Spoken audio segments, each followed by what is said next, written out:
déanamh agus cuma freisin. Tá ceol bhainte ó Raheenagh, scialaíocht agus scacail is ó craite hingenacht agus tá súla gom go minic sibh tainmh mór as. You're all most welcome here tonight. Slightly late, but then again, what happened? And we have a wonderful night of music, singing, dancing, everything. Name it, we have it. So, without further ado, os galoig me un ihe mór seo. Raiglas yn dio.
Hello everybody.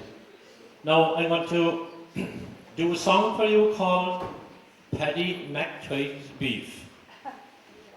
And you know, talking about beef, it reminds me of the story of this couple who were celebrating some milestone or other in their married life. And the husband decided he'd take the wife down to the local hotel and treat her to a meal. Now, it was during the time of the BSE crisis. You all remember the mad cow disease. And they were after taking beef off of the menu. So the waiter brought out the menu and they were having a look at it, and half of it was in French and they couldn't make hog, dog or devil of it. So the husband said, "I'm having beef anyway." So the waiter was trying to get around not telling him that they had taken beef off the menu. And when the man says, "I'm having beef," he said, and the waiter says to him, "And what about the mad cow?" Or he said, "She'll have fish."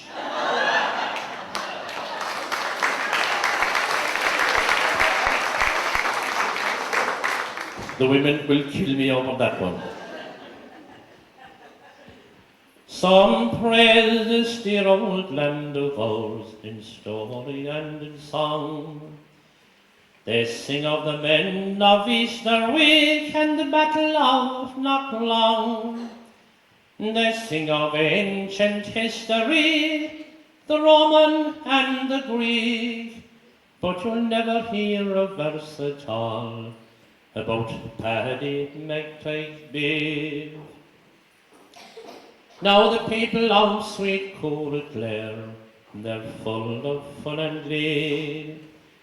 By night and day, where'er you stray, you will smiling faces see. And if you go into a neighbour's house to discourse the news, though brief, from a skillet in the corner comes the aroma of McTighe's beef. Now one day a weary beggar man, he was travelling along the road, rambling around from house to house, for he had no fixed abode. While strolling down through dear old coal, he was halted by a spell, as from out of an open door there came the whiff of a splendid smell. Now he entered the house immediately, and he sat himself by the fire, and the skillet in the corner was the object of his desire. His nostrils were dilated, and he afterwards did tell that in all his travels through wide land he never got such a smell. Well, the lady, she noticed his eagerness, saying you won't have long to wait, for the meat is for Paddy's dinner, and there he's coming up to the gate. The horse, he might be thirsty, will you help me with the old keel, and then you can sit and join with us in a dinner of McTighe's beef. He attacked it with alacrity, and it wasn't against his will, and he drank the soup in great big gulps until he had his fill, saying, "Now me decent farmer's wife, though I entered with a stoop, I'll be going out as straight as a whip with the help of that terrible soup."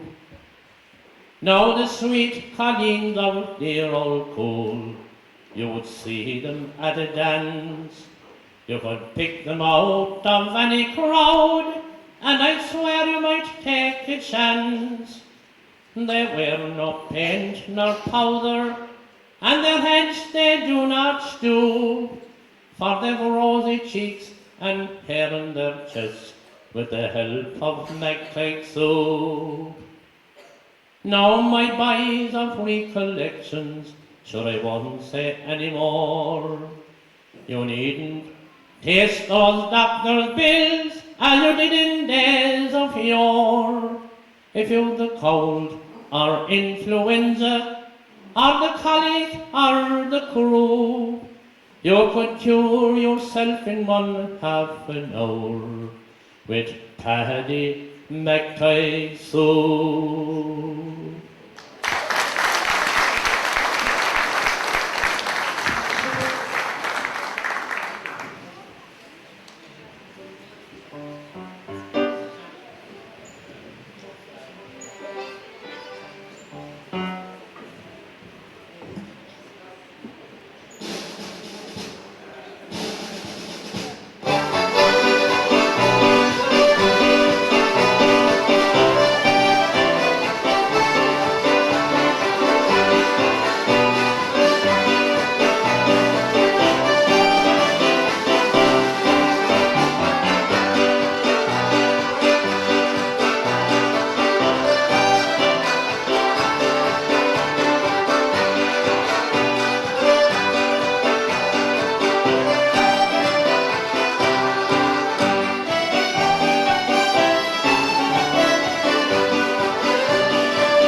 To welcome you all here again and to delight to see such a fine crowd back here in Raheenagh this evening at this very special concert which was so magnificently opened by the Kelly Band.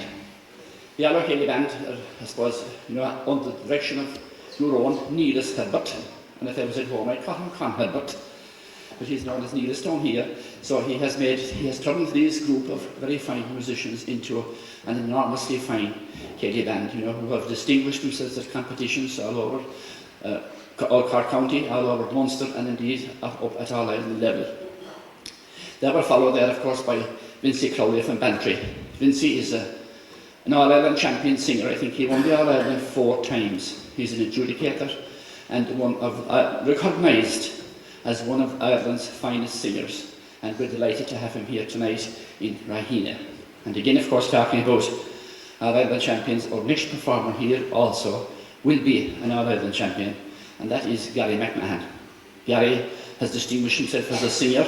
He is the son, of course, of the late Brian McMahon of this role, who needs no introduction. Gary competed once at an All Ireland. He didn't go any more after that. He performed in concert tours, Walters concert tours. He has sang all over the world, really. But I suppose that's not what he's most important for, he's most best known for, because he got the fastest goal ever in an All Ireland football final. I think it was Kerry and Roscommon in 1964. And Gary had the ball, he was a Kerry forward, he had the ball in the Roscommon net inside the first 20 seconds of the game. So he has distinguished himself both as a Gaelic footballer, I think he has 2 All-Ireland football medals, and he distinguished himself as a singer.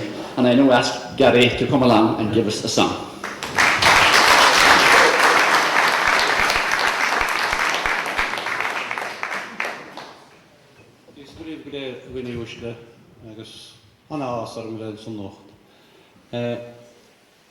Before I sing a song, I thought I might give you a little recitation, being the time of the year that's in it. And this is a very special time for everybody, for children more than anything, of course. I was remembering my childhood at Christmas time in Kerry, which was the same as West Limerick, because I always regard West Limerick as being a part of Kerry, and that's no insult not to West Limerick. But it's the same traditions that we have there. In North Kerry, in South Kerry, in the Slieve Locher area. I think West Limerick is an extension of the Slieve Locher area. But this is what it was like when I was growing up. It's a Kerry Christmas childhood. Now I cannot help remembering those happy days gone by, as Christmas time approaches and the festive season's nigh. I wallow in nostalgia when I think of long ago, and the tide that waits for no man as the years they ebb and flow.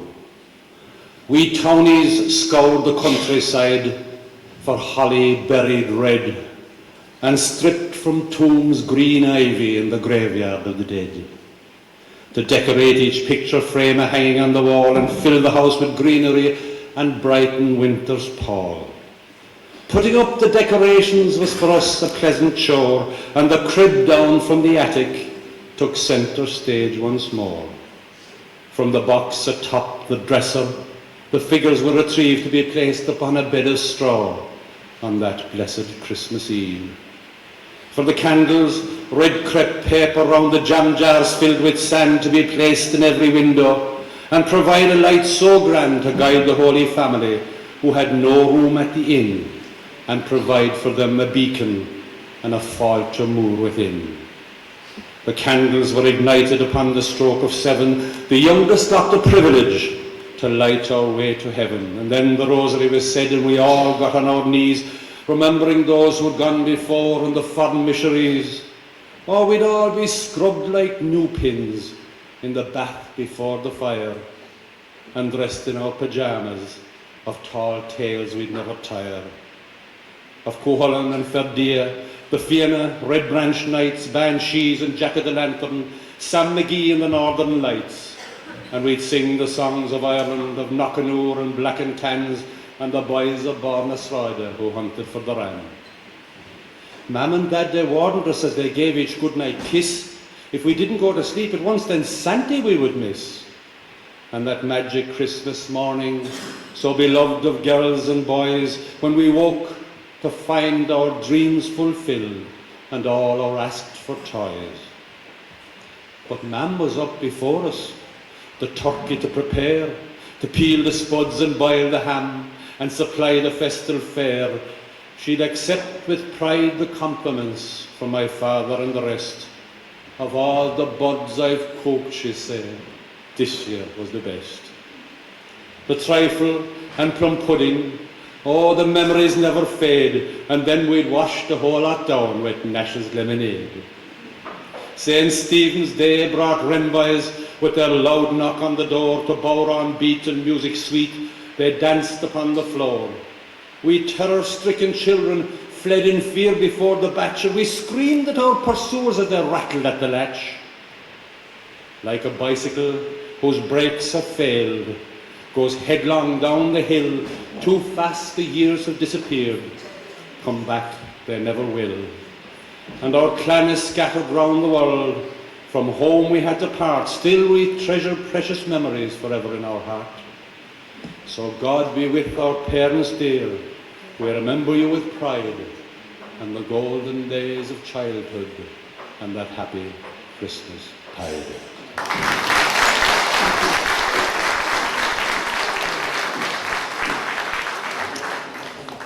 The Kerryman tell me they're publishing that next week, so if you buy the Kerryman, it'll probably be in it. Now, Christmas time, I try to keep the Christmas theme going just in the song that I'm going to sing. A friend of mine was very partial to goose. And at Christmas time, he was always looking for a goose. And there was a friend of mine in Newcastle West who said, look, all right, I'll give you a goose dinner. And on the 6th of January of every year, Nullagnaman, she invites him and his wife and his father-in-law and myself and my good late wife to a Christmas dinner. About the 6th of January, Nullagnaman. And there's a saying in America, there's no such thing as a free lunch. Which means really that if you get something for free, you'll have to pay it back. So I got an order about 3 years ago, this is going on for about 7 or 8 years, I got an order about 3 years ago that I'd have to make up a song about this goose dinner. And the friends of mine are Joan Boucher Hayes and Paddy Boucher Hayes, and the song came out of John Boucher Hayes' Goose. So here it goes.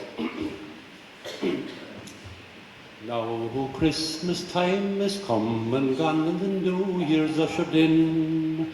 Everyone's hung over from the whiskey and the gin. But ere the festive season ends, I've one small bit of news. All friends will meet in Newcastle to eat John Boucher Hayes' goose. Yes, Nullagnaman, we've lived to see that blessed night is here. With keen anticipation, the guests all hover near, their appetites well whetted, their saliva dripping loose. They can't wait to sink their teeth into John Boucher Hayes' goose. And Paddy greets us at the door with his gracious old world charm. There's Lil and John and Grandad Tom and Joan and Gary McMahon. Young Frank keeps all those glasses filled while Agnes gets dog's abuse. In all her haste she forgot to baste John Boucher Hayes' goose. Fragrant odours wafting through the house are more than I can bear. My stomach thinks my throat's been cut as I squirm in my chair.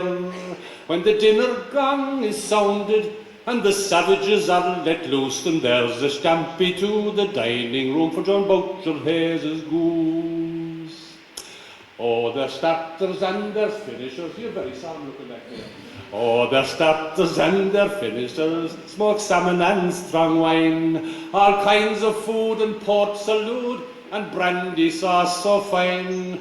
Upon my word, as I ate this bird, I thought I'd blow a fuse, as the gravy trickled down my chin from John Boucher Hayes' goose.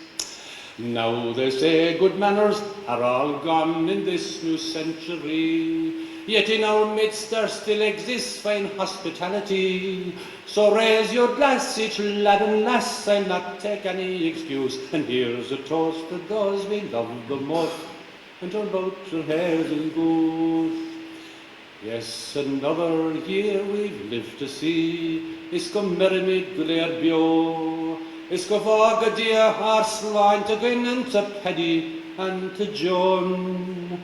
My rhyming now is ended, and departed is my muse, but 'twas a grand old scoff and a royal send-off for John Boucher Hayes' goose.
Didn't that take the front of the stage?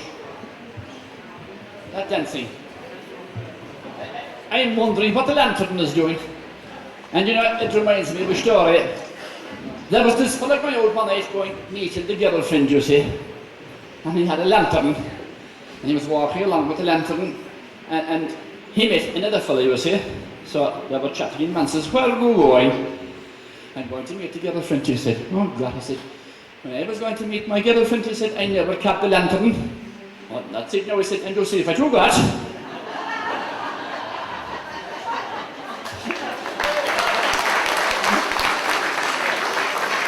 There was this fella, two other fellas met one day in the street, you see. And one of them was working for a farmer and he had only a small income, and the other fella was under the old. But the fella under the old, you see, the other fella spotted the fancy watch. So he said to him, "God, that's a very fancy looking watch." So he was just, "That's a Rolex watch," he said. "'Tis worth £5,000. "Oh my God," the man said. "And where did you get it?" "I won it in a race," he said. "Oh God," he said, "it must be a massive race where that kind of a prize was for the winner." "Was there a lot in it?"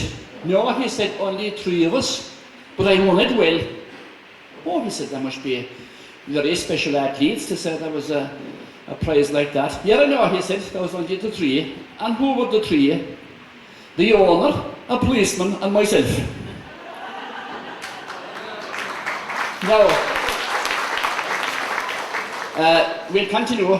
Now we'll have, Gary McMahon is going to some other party somewhere and he wants to sing again. He says he finds it easier to sing when he gets into tune. So he is in tune and he'll back here now to sing another song for us.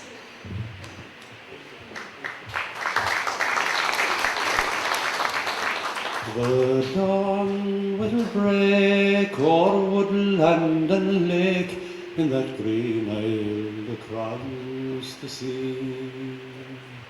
The larks on the wing and the small birds sing from ash and from blackthorn tree.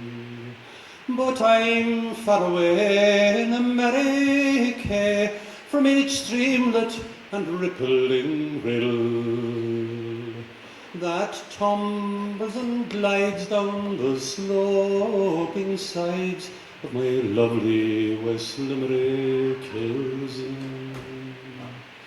On the flank of Knockfearn's fairy hill, overlooking the Maggin Coombe, a barefooted boy in transports of joy, with the heather and furze in full bloom. No more a garsoon 'neath the stars and the moon, with my true love I wandered until the golden sun's light put the darkness to flight round my lovely West Limerick hills. On Knockadderry sunny slopes I hunted the fox and the hare.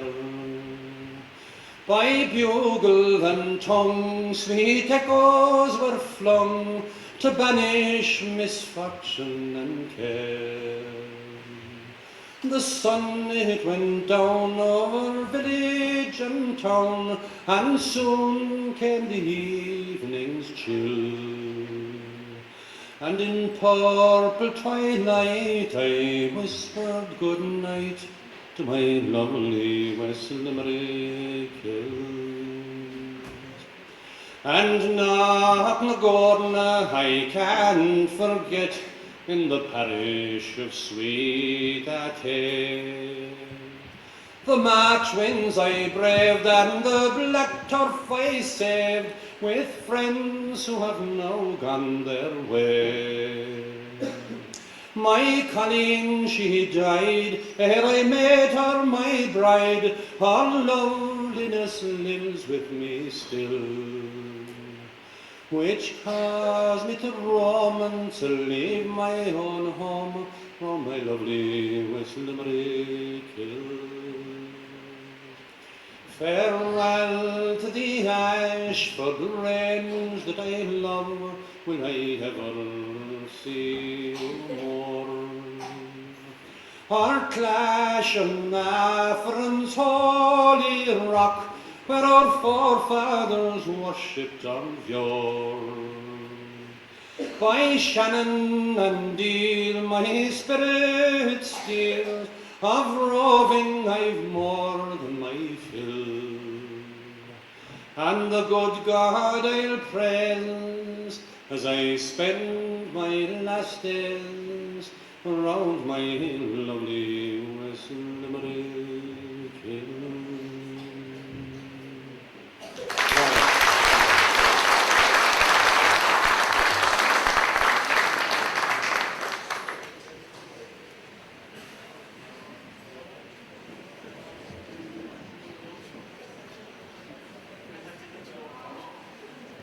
Now, thank you very much, Gary. And now we will continue on with Annette Sullivan and Dan Pruder from Monaghan.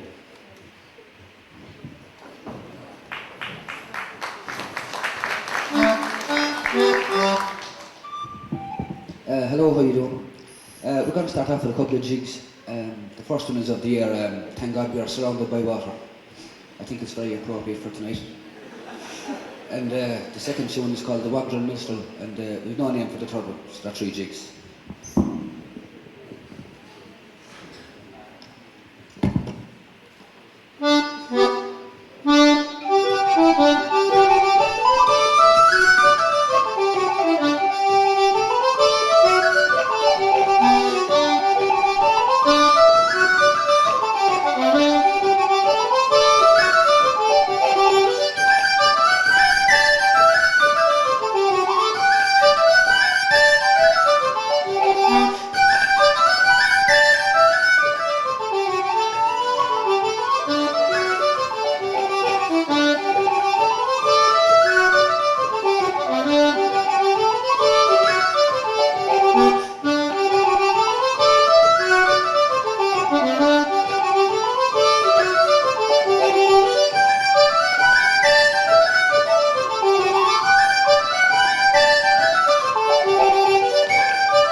We're going to play, we're going to finish off in 3 reels. The first one's called the Green Mountain.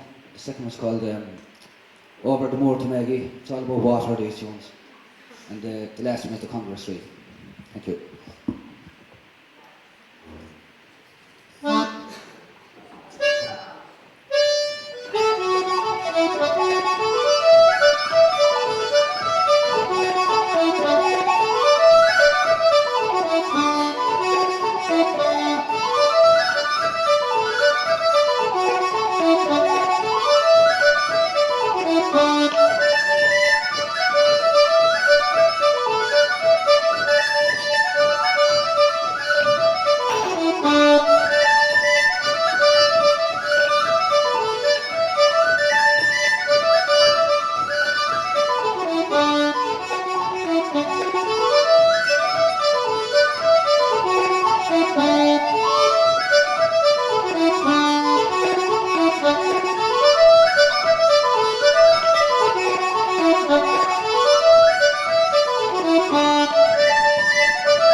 I must tell you about this fella in America. He was out by a lake one day, you see, and he see a boat a bit out in the distance. And all of a sudden he see there was only one occupant, and he fell out into the water. And he could see him struggling. So he threw off his jacket and he jumped into the water, swam out, and saved your man who was drowning. So when he had him saved, he had a look at him anyway, and who was there but George Bush, whoever he got into that kind of difficulty. So he was very grateful, of course, to the man that saved his life, and he said, I'll give you 3 wishes now, he said, whatever you want. So your man thought, he said, I'd like a tour of the White House. No problem at all, he said, someday next week. So your man was thinking again. You know, he said, I'd like to travel in Air Force One. You know, that's the special jet that President Bush travels in. Your wish, he said, is my command. The next day I'm going to Europe, I'll take you with me. And what's your 3rd wish? You know, he said, I'd like to be buried in Arlington. Oh, he said, and you, a very young man, to be thinking about where we'll be buried. I am, he said, but I don't know, he said, when my father will find out I saved you, I could be buried there very quickly.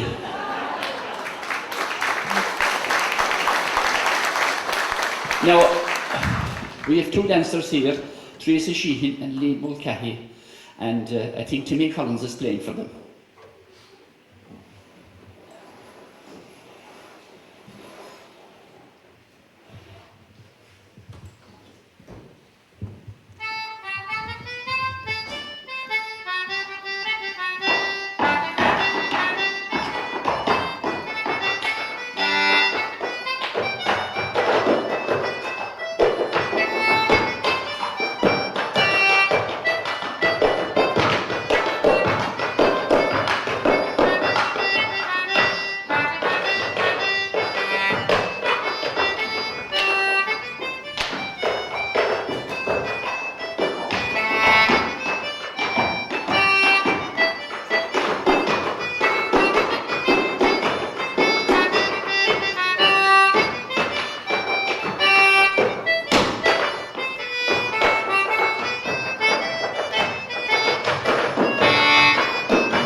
I took off my jacket because it was warm up here. And I was slow in taking it off because the shirt I bought is a sale in Dunn stores. And I'd be afraid of it fading with all them lights. Now, there was this fellow going along the street one day, you see, and he met another fellow. And the other fellow was hopping a golf ball. He was up and down. And he said, what kind of a ball is that now? That's a golf ball, he said. And that's a very special ball now, he said. Very expensive. It is unlosable. You couldn't lose that ball. He said, if we were playing golf now, he said, and if it went out on the rough, it would beep, beep, beep, and you would find it no problem. Oh, the man said. And if it went into water, what would happen? Oh, it could float, he said. All right. And suppose you were playing it in snow, he said, and that white ball. The minute we're going to snow, he said, to turn it blue. And is it very expensive? It is very expensive, he said. And why did you buy it? I didn't buy it at all, he said, just so I found it losing. Now, our next performer here is Anne-Marie O'Riordan from Rathcoole in the County Cork. Anne-Marie has been singing, she's still a very young girl, but she has been singing since she was, I suppose, 10. I have seen Anne-Marie singing since she was about 10 years. She's competed and won at Flycross, she's competed and won competitions all over the country. She has produced a CD, and we're delighted to welcome her here tonight, Anne-Marie O'Riordan.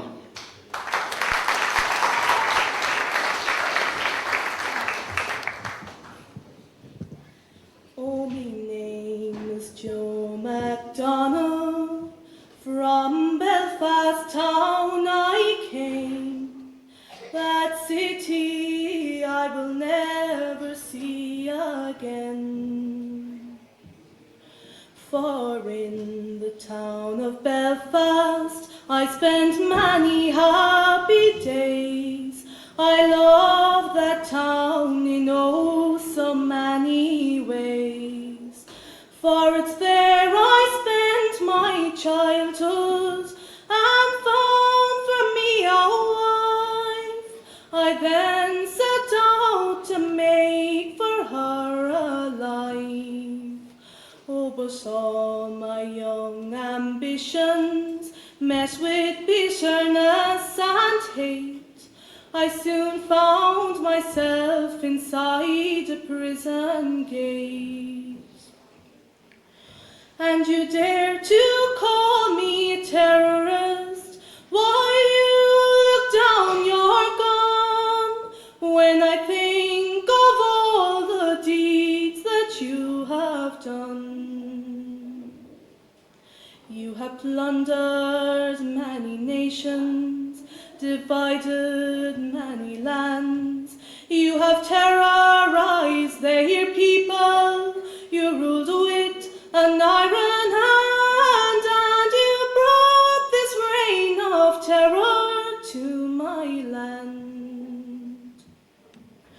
Through those many months' internment in the Maidstone and the Maze, I thought about my land throughout those days. How my country was divided, why I was now in jail, imprisoned without crime and without trial. And though I love my country, I'm not a bitter man. I've seen cruelty and injustice at first hand. And so on one fateful morning, I shook both freedom's hand. For right or wrong, I tried to free my land. Then one cold October's morning, trapped in the lion's den, I found myself in prison once again. I was committed to the H block for 14 years or more. On the blankets, the conditions, they were poor. Then a hunger strike we did commence for the dignity of man. But it seemed to me that no one gave a damn. Oh, but now I am a saddened man. I've watched my comrades die. If only people cared or wondered why. And you dare to call me a terrorist while you look down your gun, when I think of all the deeds that you have done. You have plundered many nations, divided many lands. You have terrorized their people. You ruled with an iron hand, and you brought this reign of terror to my land.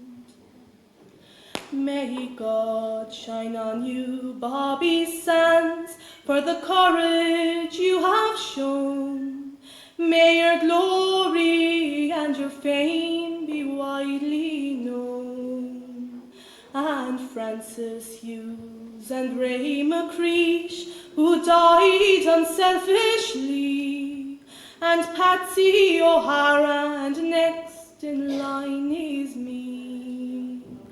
And those who lie behind me, may your courage be the same, and I pray to God my life is not in vain.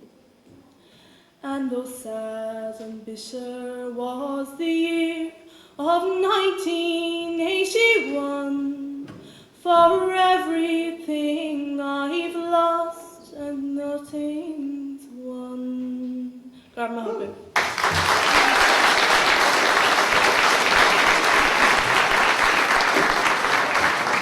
Raheenagh and Maria. There was these three fellas up near the border, you see, and they went for a walk one day. And three men that used to go for a walk every day, but this day they were passing a kind of an old house, broken down house with no one living in it. And they were looking at it and they were saying it was an interesting house. And then they went in to see it and were looking around it. And there was a little shed in the back, and they went out in the shed. And what was there but 3 bombs, primed and ready to go off and all. So they were looking at them anyway, and they decided what was the best thing to do. So they decided they'd pick up the 3 bombs and carry them down to the guard station. So they were coming along down the road with their 3 bombs very carefully, and one fellow says, God, wouldn't we be in great trouble if one of them went off? And the other fellow says, yeah, not at all. He said, we tell the guards there was only 2 of them there.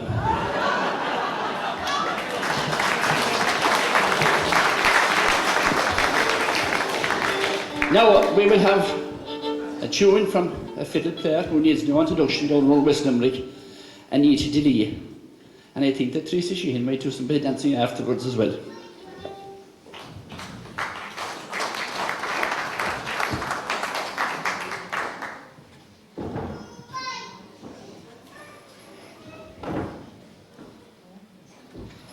I'm going to start off with an air called Aran an Hour. It's a Carrier. It's from Cahersiveen, and follow it on with the cheek.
I'm going to give you a small little bit of homework now for next year.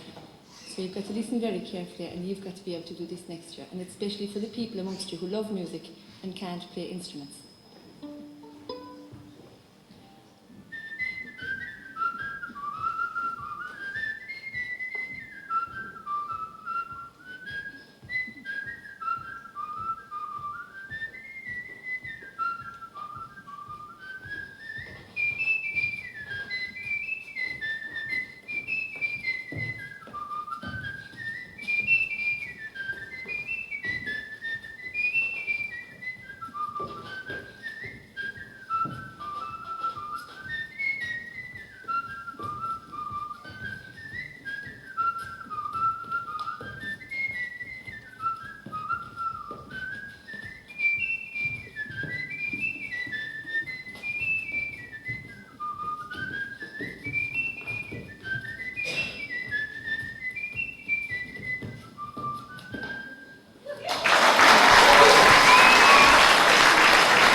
Great stuff.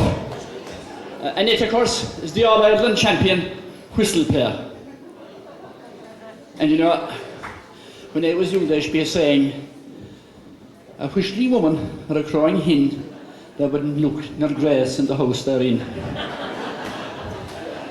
Sheila Barry from the Market Jim's wife used to be whistling competitions, and she had a different one, but I think she made it up herself. A whistling wife and a band of sheep, any farmer he should keep. So, I was talking when I go about the three fellows up at the border, you see. And I suppose there'd be people here who remember the last war, the World War, you know. Things were awful scarce. Tea and sugar couldn't be got, tobacco, the tires of bikes, of paraphernalia, and there was rationing and great scarcity. And then the war ended, you see, and things became a bit more plentiful. But they got plentiful below the border a good bit sooner than they got plentiful above the border. So you had the people from the north of Ireland coming down over the border to acquire the tea and the sugar and the flour, if whatever they wanted, you see. But these two old women came down one day and they bought some provisions, you see, but you'd be searched at the border going up, and if it was caught, to be taken off you. So they bought tea and sugar anyway, and faith when they were coming inside of the border, they could see the custom fellas, you see, so they knew they'd be searched. And they were thinking, what could they do? And they had these big long skirts, you see. So one of them stooped down and she put the sugar as far up as she could. And the other one stooped down and she put the tea as far up as she could, you see. And then they were walking with very narrow steps, you see, they were keeping the thing in place, like. And the fellow customs attached them at the border, and they went and searched them, but they didn't find the tea or sugar at all. So when they were finished, they walked away again with their short steps, you see. And when they went around the turn, one of the women says to the other, Lord God, Mary, says she, I think I'm in trouble. I think I'm after bursting the sugar. And the other woman says, oh, jeez, Mary, says she, that's nothing. Aren't I after wetting the tea?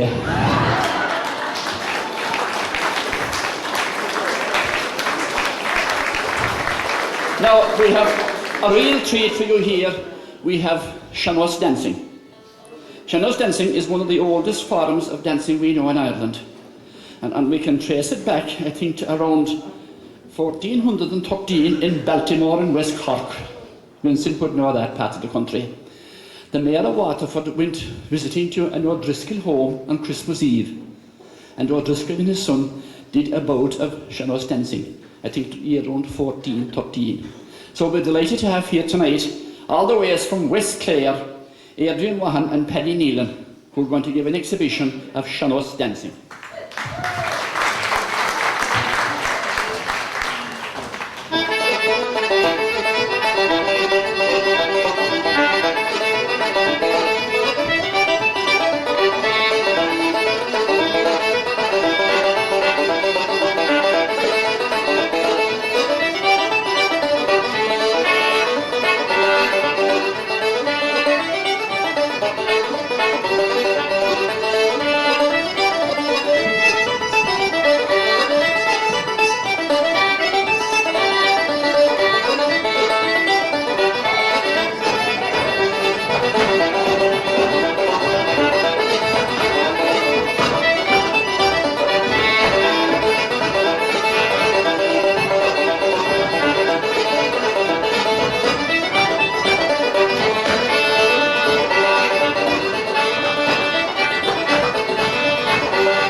Now, the first thing we have is a serious notice here.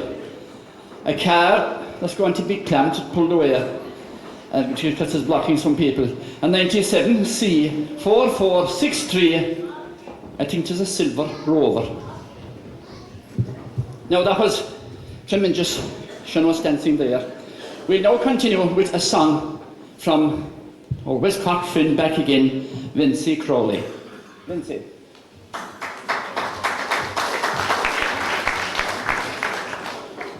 Now, before I do my next song, I must tell you about three fellas that used to always go to the pub together. And they could have a discussion on anything and everything under the sun. And there was this particular night they were discussing modern technology. Now, two fellas, they had no problem about agreeing on things, but the third fella, he'd never agree with the other two. And this is, as I say, they were discussing modern technology, and the first fella says, well, do you know what it is? But the greatest invention of all time, he said, was the electric light. Because he said you could flick a switch here, and almost, he said, at the same moment, a light could come on half a mile away. So the second fellow said, well, he said, I read in a book once that there's nothing quicker, he said, than the blinking of an eye.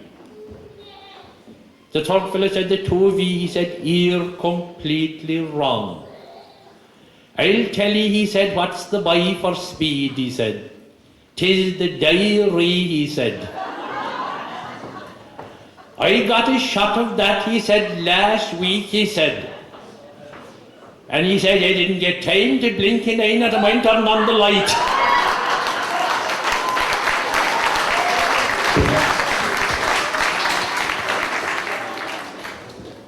And this time I'll sing a song that comes from my own part of the country. It's a love song and it's called The Lily of My Knees. As I rode out one morning in the springtime of the year, down my knees the grove I chanced to roam, where I espied my dear. The sun it cast its glittering rays, and brightly shone on me, and that beautiful and charming maid, she's the lily of my days. As I went to a town called Skibbereen, not far away from home, 'twas there I spied my darling before me on the road. I quickly then stepped up to her, my heart being full of glee, to be talking to my darling, she's the lily of my days. Her hair is like the raven's wing, and her skin is of milk white. Her cheeks are as red as the roses, and her teeth, they are ivory bright. She's a well-looking fair maid in every degree. She's that beautiful and a charming maid. 'Tis the lily of Wynne. I have travelled all those neighbouring towns, Skibbereen and sweet Glandore, Union Hall and the castle towns, and likewise to Baltimore. All around the coast brave wise, from Skull to Carrigbee,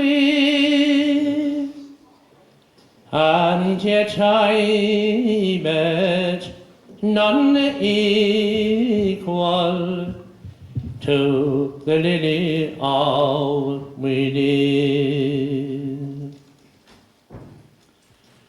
I asked her, would she marry me, and would she be my bride? I said I'd rather wed you than all the girls of the world wide. If that be so, kind sir, said she, I'll wed no one but thee. And that was the modest answer from the lily of Wynne.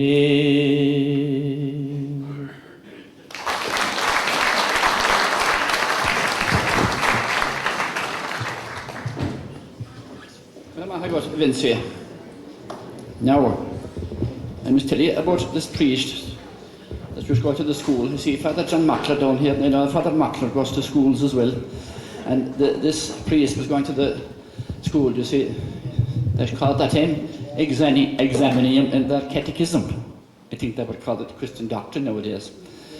But anyway, this priest came up to see, he says to this little girl, tell me, he said, where did Jesus, Mary and Joseph live? God, I don't know where they lived that time. She said, but I know where they're living now. Oh, do you? Where are they? Up in High Street, she said. And he said, how do you know? Well, when I was coming down to school this morning, he said, there was a door in Gainy's house opened, and Mrs. Gainy rode up the stairs, and she said, Jesus, Mary and Joseph have any notion of getting up. Now, Jerry Ford, I think, has something to say. Good morning, Sean. Here behind me we have Timmy Collins, Michael Collins and Clare from County Clare. We haven't John here tonight, but before we start the music I would like to say a few words about our late father Sean, who died there in September.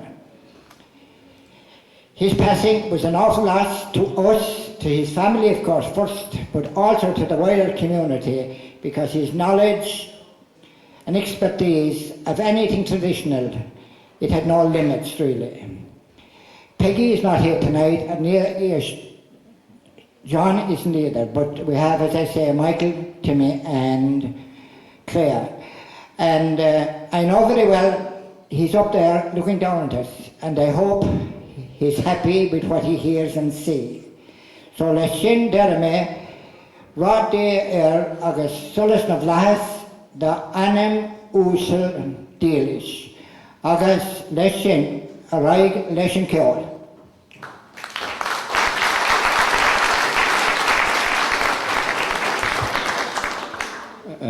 Just like to thank Jerry very much for those very kind words about my father, and we are delighted to be here tonight anyway, and because this is where we learned our music, and this is where we performed an awful lot of our music early on, and especially in what we all call the old community centre, and just across the road is where we learned a lot of our music. And it's great to see that was in the late 70s when my father, our father and mum were part of the founding members of Cill Ide, and we're delighted, as I said, to be here. We're going to play a few tunes, and we'll start with a couple of jigs. What I was going to say, it's great to see some of the faces still there since the late 70s, and I don't want to leave out anybody, but the faces that come to mind would be what we called back then was Master Ford, because he was our boss in school, and of course Jerry was always a great man for the music at school as well, and there are probably a few more faces down there, and of course the greatest link of all with us especially would be a man who's known the length and breadth of the country, and I suppose sometimes we don't appreciate what we have in our own parishes and the talent we have, and that man is Con Herbert. So thanks, man.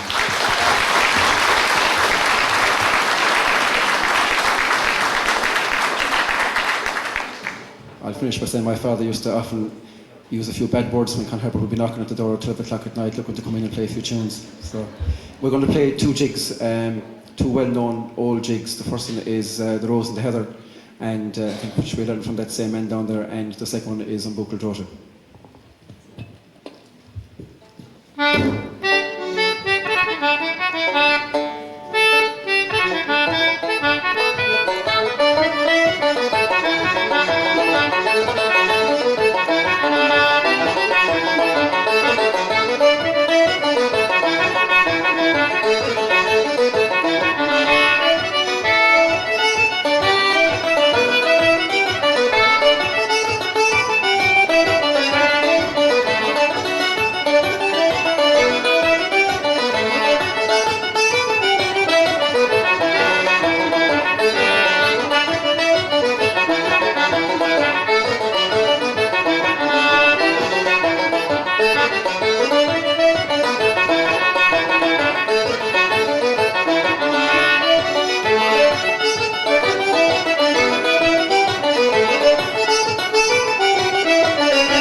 Thank you.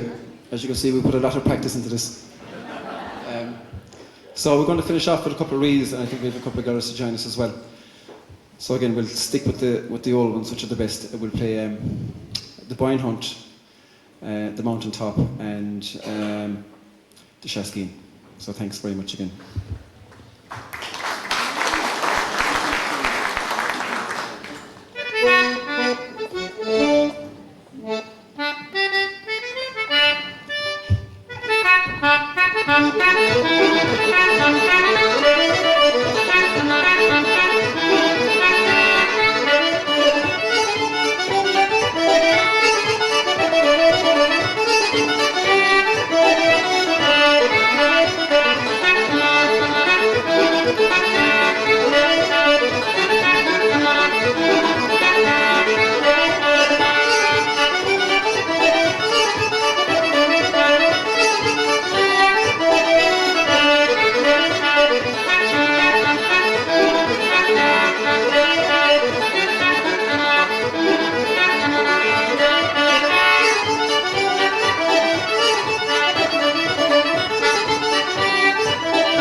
Now, that card that I called out a while ago is still there, I think.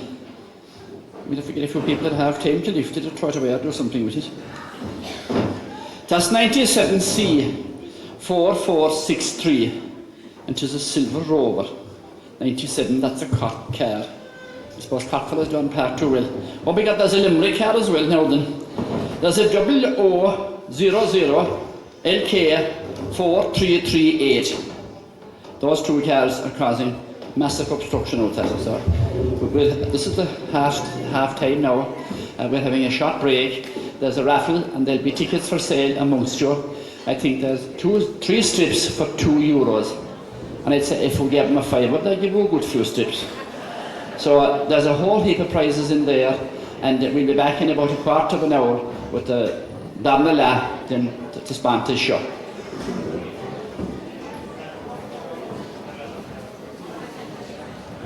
Clone Crail, the local group of here from Raheenagh, and give them a lot of attention. They'll be on for the next 10 or 15 minutes. A very young group, a splendid group of musicians, so give them all the attention you possibly can.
westward of Dingle, on the golden sands of Bailbon, where I'd wait for the mountain of Brandon to appear in the red light of dawn.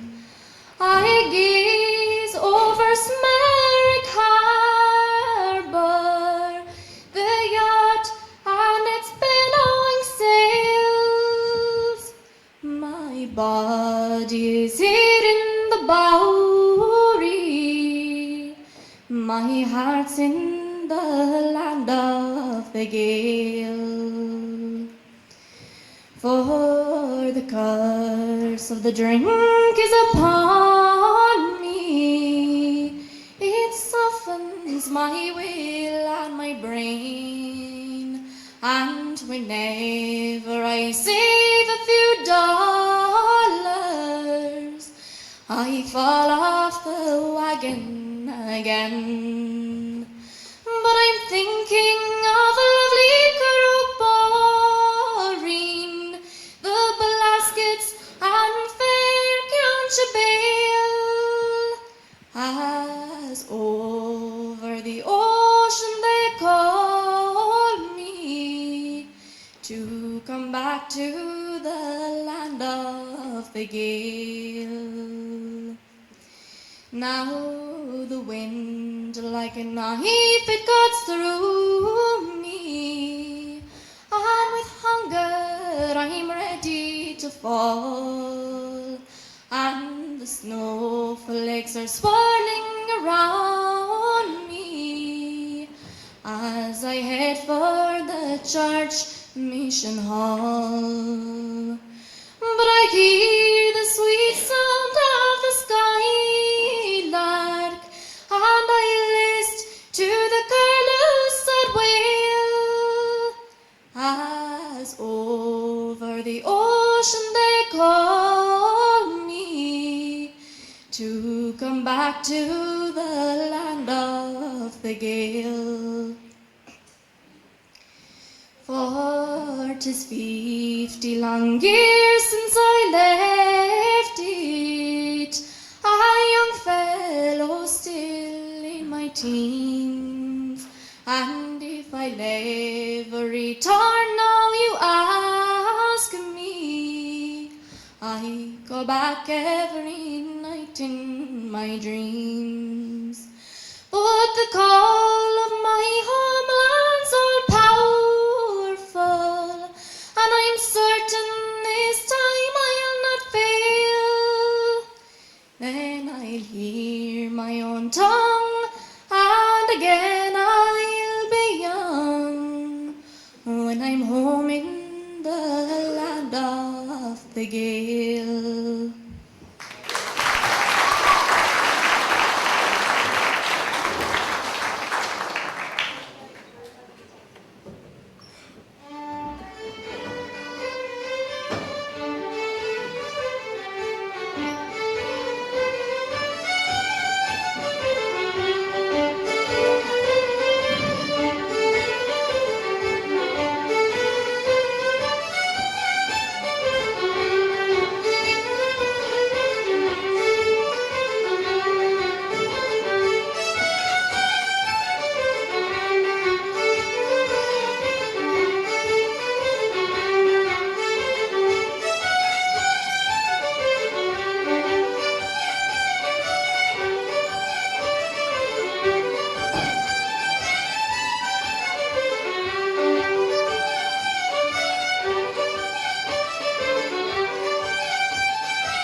Now, I'm going to sing a song.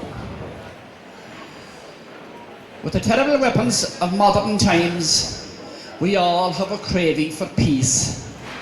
And people are longing for friendly talks, and that bitterness might cease. For myself, I often wonder, will there ever be peace on earth? Will mankind ever sit down in peace, like folks from the friendly hearth? There's no use in talking of nations, for nations are only people. And there's more to religion than churches that rafter from steeple to steeple. For faith needs a seal of charity. For ourselves we prove that true. We must all stop and listen to the next man's point of view. Now it isn't so long ago since I spoke like that at the forge below the town. And old Bob the blacksmith, he looked at me with a terrible frightening frown. By God, he said, you speak the truth. 'Tis a pity old Brian wasn't here. I'd like him to hear you speak like that. And all the boys agreed. I'll tell you now about this old Brian. He came here when the Dwyers had to go. He took over that cottage, himself and his dog, moving around rather slow. Nobody knew how he managed it all, for he never went to our shops. He grew a few things on the acre he had, and for the rest he lived in slops. You would see him travelling the roads around here, always his dog at his feet. Small little bit of a mongrel he was, and looked as if starving for meat. Old Brian wouldn't look to the left or the right. You'd think that we folk were dirt. He'd leave us behind. We'd look at each other. Believe me, we all felt quite hurt. We hated old Brian. But we pitied the dog, and we often threw him some meat. And the poor little devil, he'd whimper with longing. Just whimper, but stay at his feet. Now, around that time, fierce trouble broke out. Sheep were found dead in the hill, and for those with experience, it was easy to see that some dog was beginning to kill. Night after night, and the killing went on, and the people were getting afraid. This was a crisis they faced in the past, and action could not be delayed. Suspicion was pointed at Brian's mongrel dog, and everyone knew it. The proof was the fact that he wouldn't accept the nice bits of meat that we threw him. So we went to the cottage, and we called out old Brian. We were threatening, angry and sour. But we came back again in an uglier mood, for old Brian wouldn't open the door. We all met again the next night at the forge, and the blacksmith stood there on the floor. Old Brian wouldn't talk to plain people like us. Old Brian wouldn't open his door. But by God, I'm off. I'll shoot the dog. I'll put an end to this killing. I'll go there tonight, and I'll go by myself. That's if none of you people are willing. It was an eerie old scene as we went to the cottage and called on old Brian to come out. There was no answer. The blacksmith stepped up and burst in the door with one clout. Inside there was darkness, no light on the wall, not even the glow of a log. Old Brian sitting there on his chair by the hearth, and there at his feet was his dog. The man didn't look. The dog looked around and gave a small little bark, and whimpered in fear as rough hands picked him up and took him outside in the dark. There was one shot. The end it was quick. The mongrel dog died without pain. And we came back to town and had a few drinks, for our sheep that were safe once again. But the next night, the killer was out again, ravaging sheep in the hill. We caught him at last. 'Twas the blacksmith's own collie, caught in the act of the kill. While down at a cottage, a lonely old man sat motionless there by his grate, nursing the sorrows that broke his own heart, nursing the seedlings of hate. Why didn't we look for the motives he had, the motives behind the man's pride? Or should we have guessed that the poor man was blind and the small mongrel dog was his guide? I understand now how such bitterness starts. As old Brian left his cottage behind, with his sightless old eyes, he was blind, deaf and dumb, as he went to the home for the blind.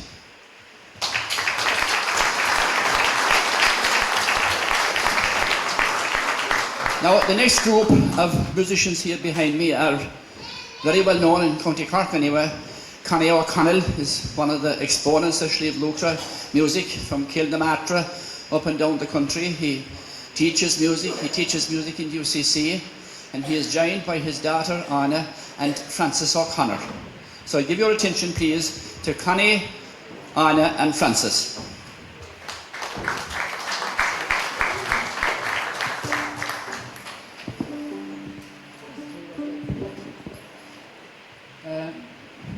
Right. We'll start off with two jigs. There are two jigs from Slieve Luachra. My son Jimmy Doyle and Seamus McMahon put those on the tape.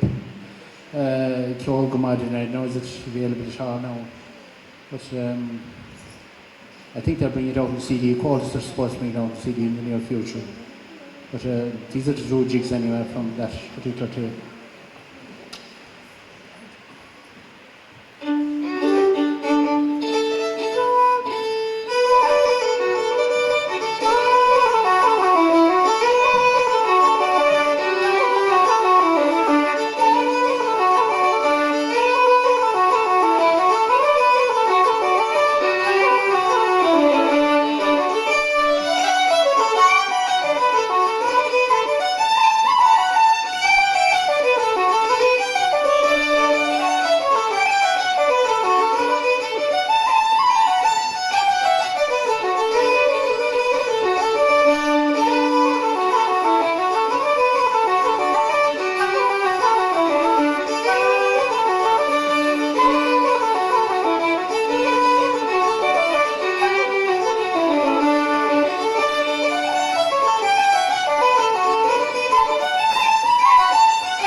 Right, thanks very much. We'll continue with two slides this time. The first one is Merrily Kiss the Quaker, or Merrily Kiss the Quaker's Wife, I suppose to be more appropriate. But and the Dingle Regatta. This is a two-part version of the Dingle Regatta. There was three-part version of the same tune made very popular by Sean O'Reilly and Claude O'Reilly Cole. This is a two-part version from Cill Ide. Dennis Murphy played it this way.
Finishing off with three reels. The first one is the Galtry Rangers.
Thank you.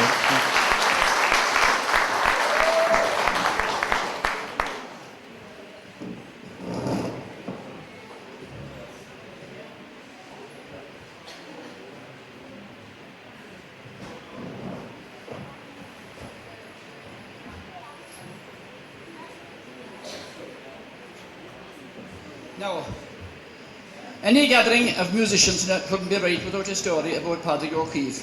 Padraig O'Keefe is, one of the old great musicians, schoolmasters, and a great character back from Scotland.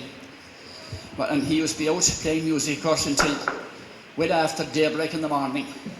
But one night, himself and another fella, one morning, after being out all night, himself and another fella were coming home at about 9:30 or 10 o'clock in the day, maybe, and it was the winter time and people were buttoned up and they were very hungry, and there was a big long road and no house except one, but probably thought they were very mean people anyway. They wouldn't give themselves enough not to mind anyone that called.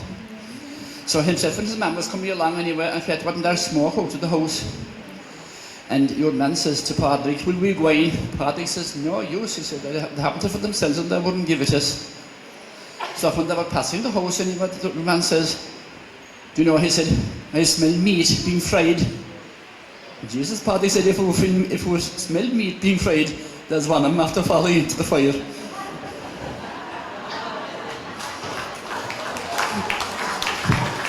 Now, we're travelling to Barthency, Crowley, all the ways up from Bantry, which is a 2.5-hour journey, and we must have good value out of it after coming that journey.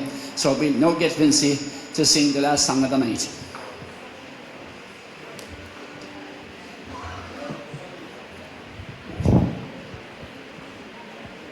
And this time, friends, I'll do a song called Beautiful Ireland. Let's speak of a land where the tider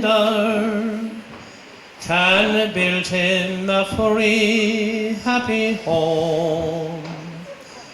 A land never cursed by the spider, far over the wide ocean foam, where hope smooths the young maiden's pillow.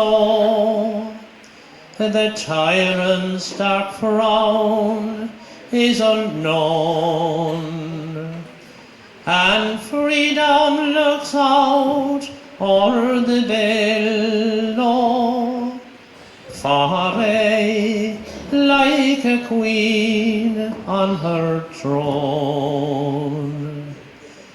Beautiful, beautiful Ireland, the emerald gem of the sea. I'll cling to my home in old Ireland. Oh, my Ireland, I wish you were free. Farewell to the cot on the mountain,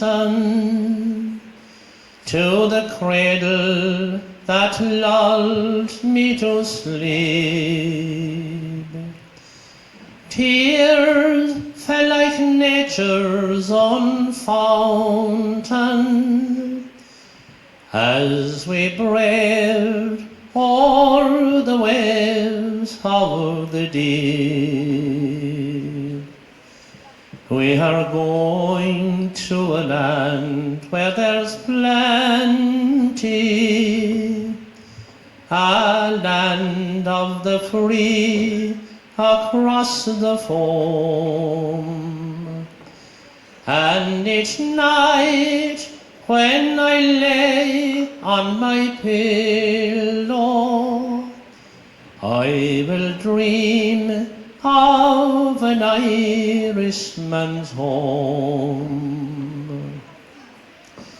Beautiful, beautiful Ireland, the emerald gem of the sea. I'll cling to my home in old Ireland. Oh, my Ireland, I wish you were free. They tell me of broad fields that cover rich treasures of bright golden ore, and bland as the face of a lover, the teeming earth smiles evermore. Where hope smooths the young maiden's pillow, the tyrant's dark frown is unknown, and freedom looks out for the billow, for I like a queen on her throne. When I hear they are going to free her, with a joy my fond heart is aglow, and tearful and pale when I see her, sure 'tis fonder and fonder I grow. While waking or sleeping I love her green vales and mountains so grand, vainly the wide world over you'd search for a lovelier land. Beautiful, beautiful Ireland, the emerald gem of the sea. I'll cling to my home in old Ireland. Oh, my Ireland, I wish you were free.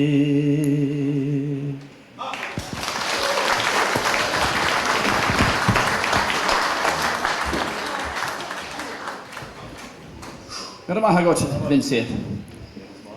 I must tell you about this man that used to go to the pub every night. And like a lot of people, I'm to the same place, he'd sit inside the pub every night, one corner like. And some night he'd be late coming, there'd be some local fella after picture himself there, does it? But the minute they'd see him coming in, they'd always leave because they knew he wanted to be there. But this night he came in, and wasn't there a Chinaman, wherever he came from, sitting up on the stool where he used to sit. So he faced over to the Chinaman, he said, "You must leave that." He said, "That's my place." The Chinaman said, "No, no, no, me here first, me stay." A massive row anyway developed between them. And all of a sudden the Chinaman drew out one kick, met to a man under the jaw, knocked him out unconscious. The Chinaman finished his pint and he says to the publican, "When my friend wake up there," he said, "tell him that was a Chinese kick." So the following night again, the man came back to the pub and wasn't the Chinaman in the same place. And the same row started. But the local fellow was saying, "Doesn't he want to kick me tonight because I'll keep watching his leg?" And he was arguing with him and keeping an eye on the leg, you see. And all of a sudden, didn't the Chinaman draw out with that side of his hand into the throat to your man, out unconscious. So the Chinaman finished his pint and he said, "When my friend there wake up," he said, "tell him that was a Chinese chop." The following night was a very wet night and farmer didn't know whether he'd come or not, but anyway he decided he'd go, like he wouldn't give it a say. But he put on a big old overcoat on him and he went away to the pub, and like that wasn't the Chinaman in the same place. So he said nothing that night, there was no argument like. But the club was full to say, but they didn't notice at one stage the Chinaman going to the toilet. So he went to the toilet as well. And he came out again before the Chinaman, and he went up to the counter and he took a sup out of his pint, and he says to the barman, "When my friend in there wake up, tell him that was the top link of a Ferguson tractor."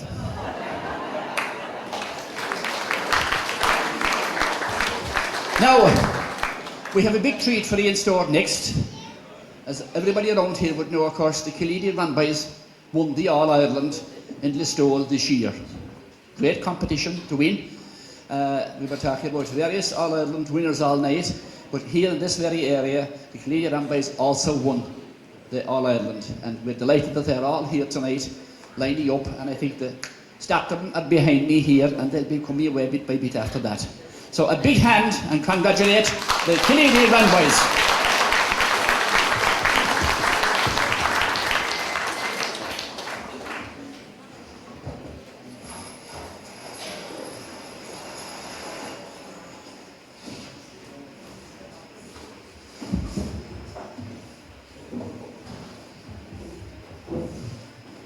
Jack, come in.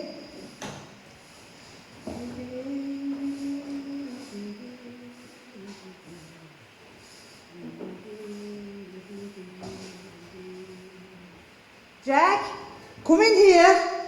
Come on. I'm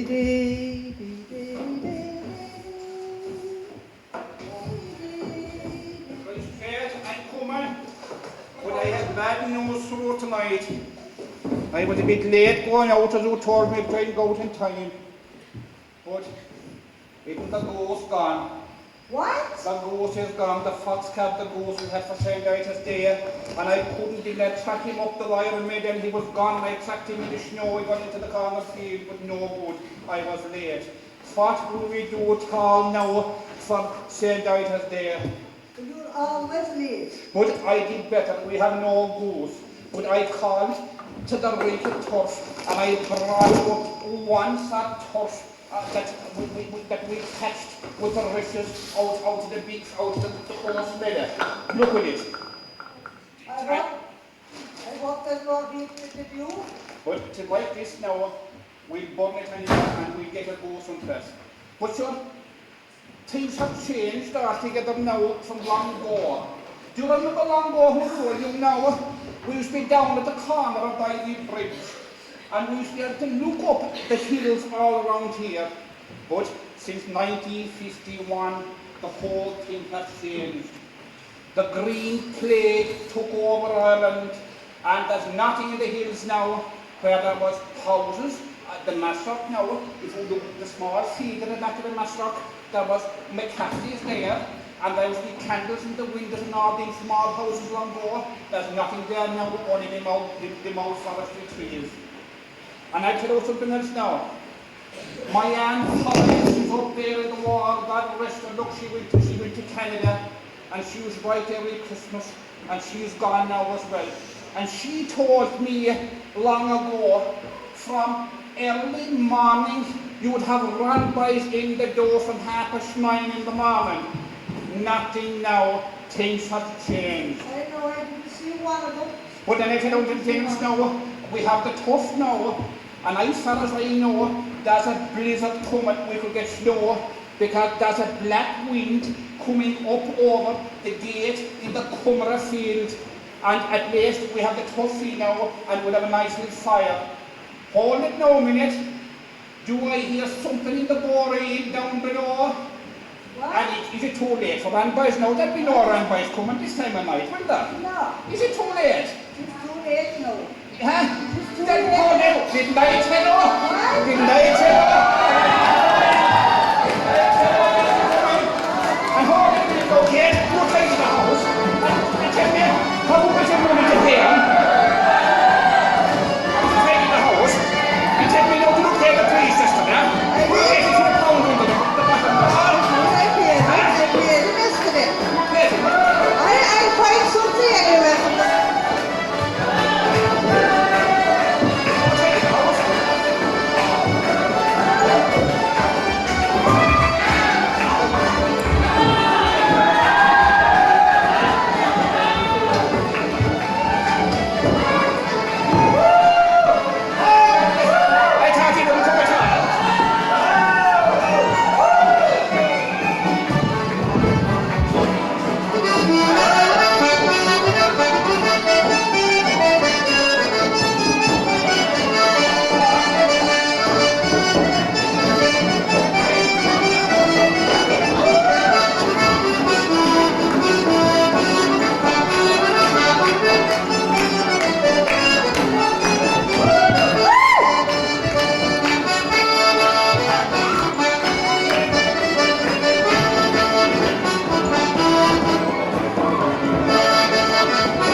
fine, okay? The king of all bones, on Stephen's day he was caught in the fold. Up with the kitchens and down the hands, and give us a penny to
red-haired woman called Bridget McCann, and for years I've been wanting to marry a man.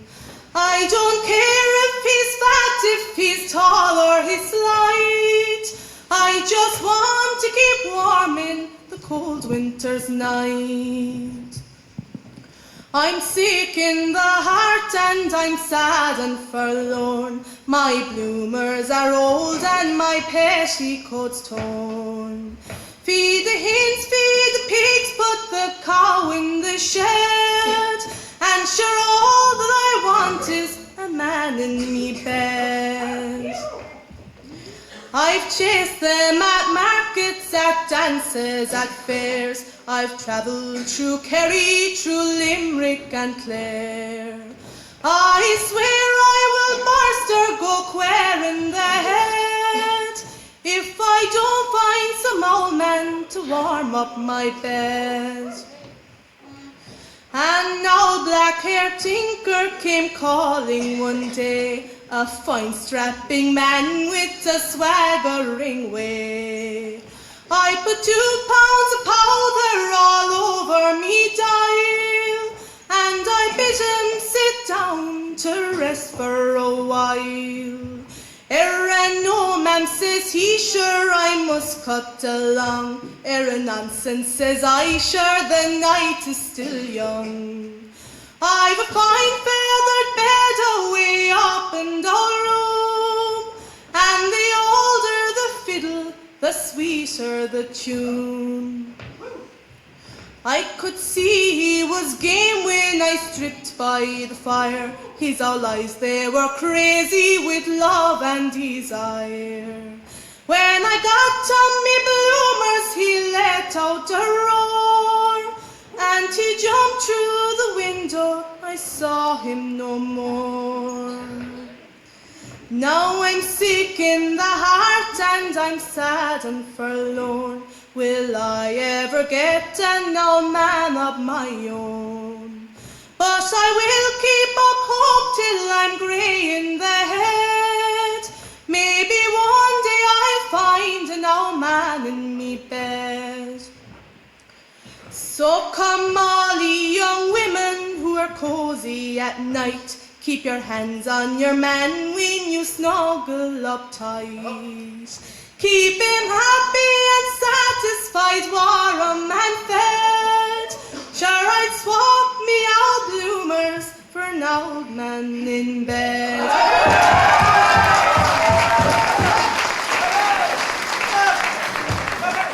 Keg Mina Falter Riv Golair from Lucra's lofty hills. We bring you music, song and dance, we hope your heart will thrill. The Ran lives on among us now, as in the days of yore, when the boys and girls of yesteryear held our custom in great store. That gallant band of musicians grand were always to be seen, in motley dress on each boreen, as Buchaleen undroleen. They kept the torch alight with pride, as they played side by side. From at Christmas time, fado, at the foot of Lucra's side.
my thoughts are still with thee. Although I'm in a distant land, far o'er the deep blue sea, I'd like to stand outside your door and watch the sun go down, and to hear the church bells sounding high on my native Brosna town. By the old road I'd long to stroll, with its hedges tall and green. By Raheenagh's gate I would debate with handsome fair Colleen, or take a stroll to Guyne's Bridge on a Sunday afternoon, where 'twas oft I danced a polka set to a fiddler's lively tune.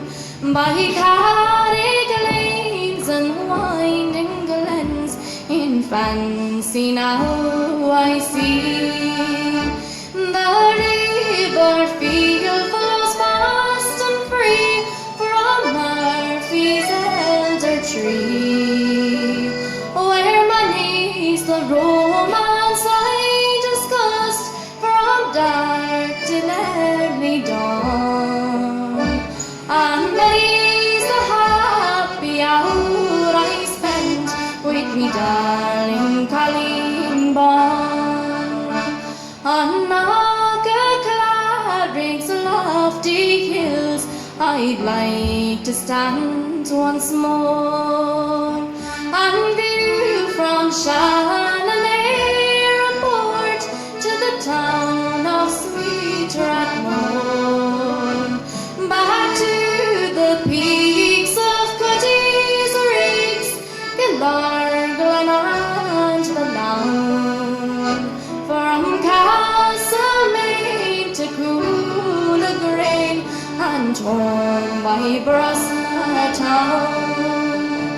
Now to conclude and say God bless to Mother and Ireland too. I'll never forget when I set sail across the ocean blue, but soon I will return again, and good times we will put down. In my cottage home far o'er the foam, 3 miles from Brosna town.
Oh, the town it climbed the mountain and looks upon the sea.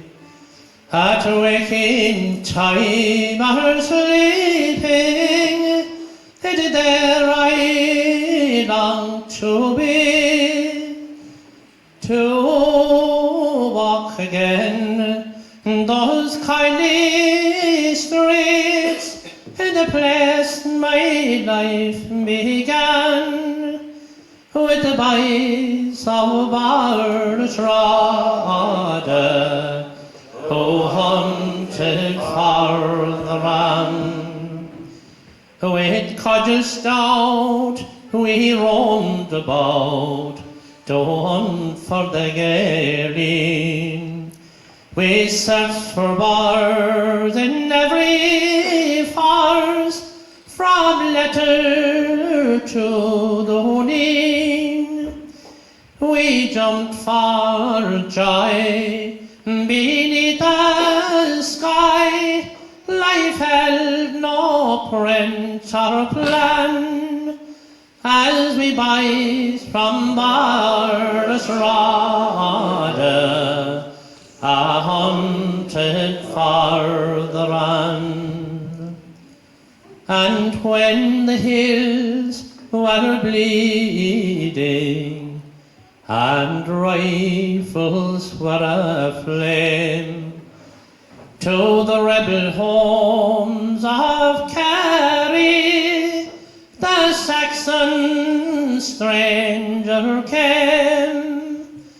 But the men who dared the Yogsies and to beat the black and tan were the boys from Bartrada, who hunted for the run. So here's a health to them tonight, to the men who marched with me round the groves of Carron River and the slopes of Benati. With Dandolly and Batandi and the Sheehans, Conandan, who were boys of Bartrada, who hunted for the run. But now they toil on foreign soil, where they have gone their way, deep in the heart of London town, or over on Broadway. And I am left to sing their deeds and to praise them while I can. The boys from Bartrada, who hunted for the run. And as the wheel of life runs down and peace comes over me, just lay me down in that old town between the hills and sea. I will take my sleep amongst those green fields where I grew to be a man, with the boys from Bartrada, who hunted for the ram.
I went to the market to buy a wee hen.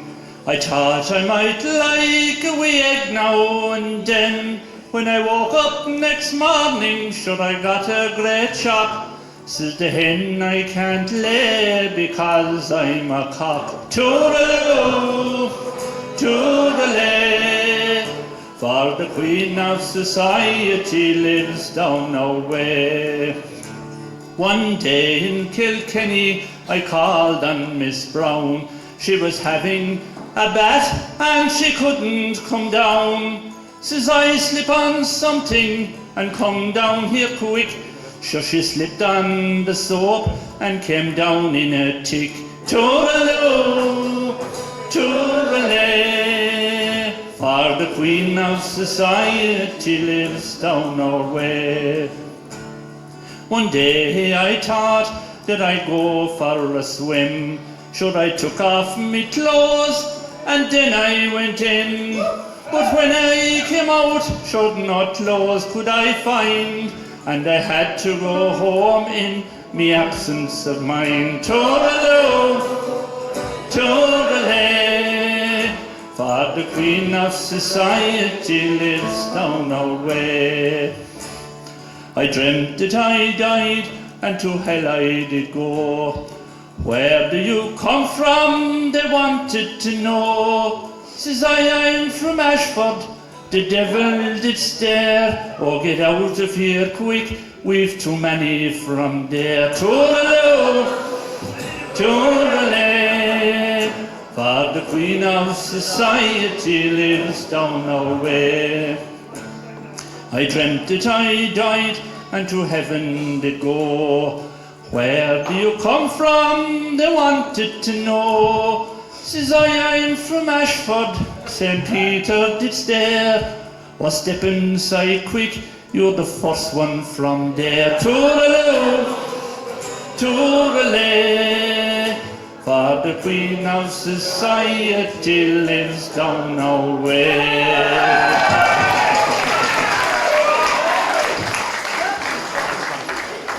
To Cill Ide's lovely hills, tonight we've come by chance to play our music, sing our song and battle out the dance. The time has come for us to go, so now to you I'll tell, Cael Slán is Bennett, live Goléir, we bid you all farewell. Just before we go, on behalf of our local Comhaltas branch here in Cill Ide, Craft Clune Credit, I'd sincerely thank you all for being a fantastic audience tonight. I know you're sitting all night, you've been very patient, and I'd just like to thank you all sincerely for coming, considering it's such a bad night. I must also thank all our musicians, singers and dancers, especially those who've travelled far afield from Clare and from basically all around Munster. We really appreciate their effort and their showing up here tonight. We had a fantastic night. I'd also like to thank our Farrantee Jack Roach for the night.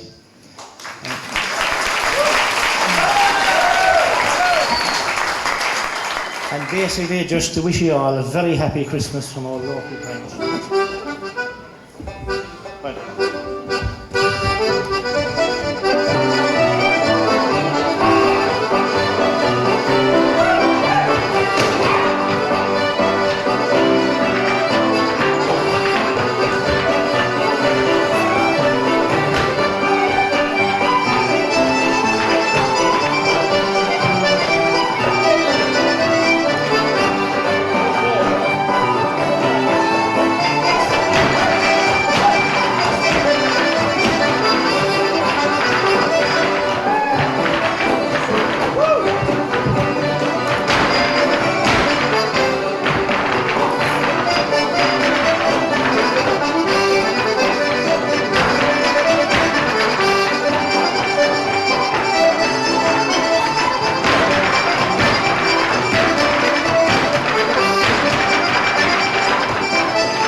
What shall we do now?